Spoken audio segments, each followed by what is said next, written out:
Hi, I'm Miss Emily and welcome to the Onslow County Museum. Today we're going to be talking about Christmas time during the colonial period.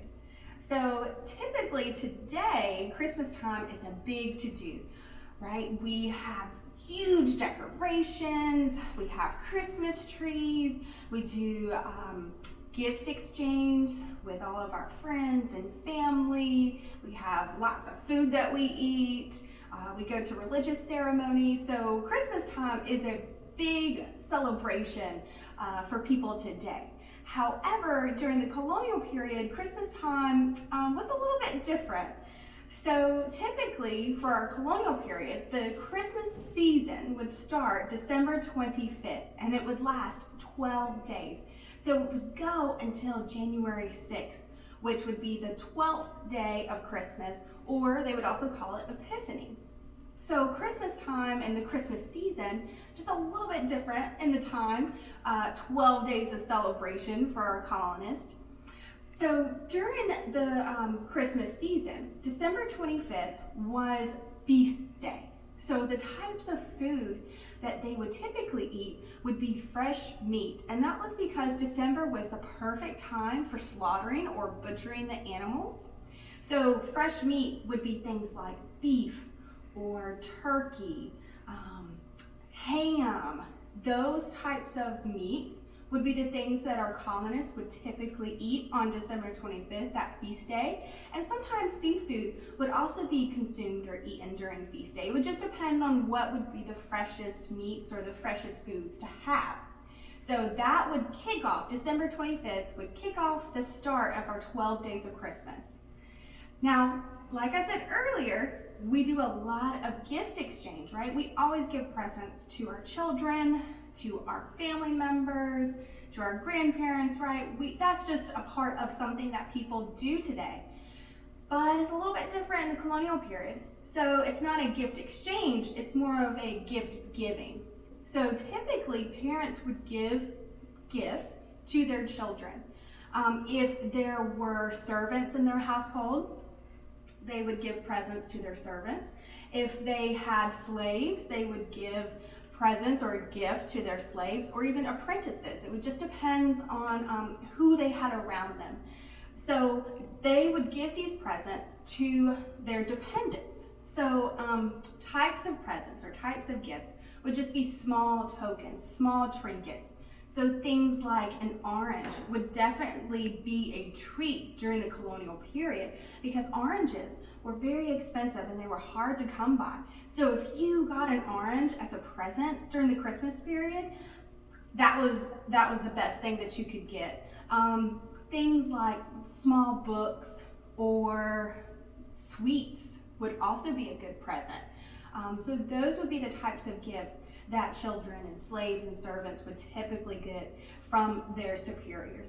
And there was no exchange, so children did not give their parents any types of presents. So it was only parents or superiors giving to their dependents. Also, Santa Claus wasn't around during the colonial period, so he would not make his first appearance until the mid-1800s. So colonial children didn't even have Santa during this time. I know, can you imagine? Now, decorations, we talked about Christmas lights and Christmas trees and our garland and wreaths, right? We have all of these things that people today would decorate their homes with. But as you can see, I don't really have a lot of decorations in here. And that's because the colonial period, colonists didn't really decorate. So we have to think, well, it's December, early January, right? 12 days. There's not a lot of natural greenery or plants that are growing during that cold winter months.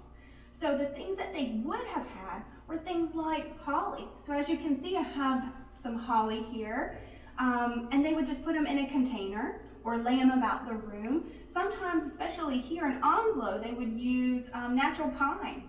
So just things that they had available that were green, so evergreens. Those would be the types of decorations that they would have in their house. So that's typically the only types of, we'll say, festive decor that our colonists would have. So Christmas time, very different in the colonial period versus what people do today. Now, as you can see, I have an orange here in front of me. So again, oranges, they were a special treat for our colonists to have as a gift or as a present. But we could use it as a type of decor or decoration. And as you can see, I've already got these things kind of stuck in my orange, and those are cloves. So cloves smell really nice. We would use them a lot in our foods to help kind of give it a different flavor. But they smell very good. They have that nice holiday festive smell. If you think about the Christmas time smells, your clove is going to be one of those smells. And you can make, these are what we call our pomodors. You can make these, or pomanders, I'm sorry, our pomanders. And you can make these with just an orange or an apple and some cloves. And what I have is just a little skewer here, or you can also use a toothpick. And all you do is you just kind of poke a hole into your orange, just a little bit. We don't want to go all the way deep down into the orange, but just a little hole here. And then you're just going to take your clove and the stick end of our clove, we would just push into our hole that we had made. And you would just make a pattern if you would like. So you can see I've already started a little pattern here. Or you could fill the whole thing up with clove. It's entirely up to you. But after you decorate your orange or your apple, you can put it in the oven and let it dry out just in a low setting and dry it out for a couple of hours. And you would be able to keep this for years to come. The more cloves you put in your fruit, whether it's the apple or an orange, is the better for it, because these cloves are going to help dry out and kind of suck out the juices in the fruit. So the more cloves you have, the fresher or longer your orange is going to last. And if you would like, you can always put a little ribbon on top or tie it up. It can be an ornament, or you can just put it in a centerpiece on your table. So thank you so much for joining us today. I hope you've learned a little bit about the differences between colonial Christmas and Christmas that we have today. Thank you so much for joining us, and please be sure to check out our website for other virtual programming. Take care.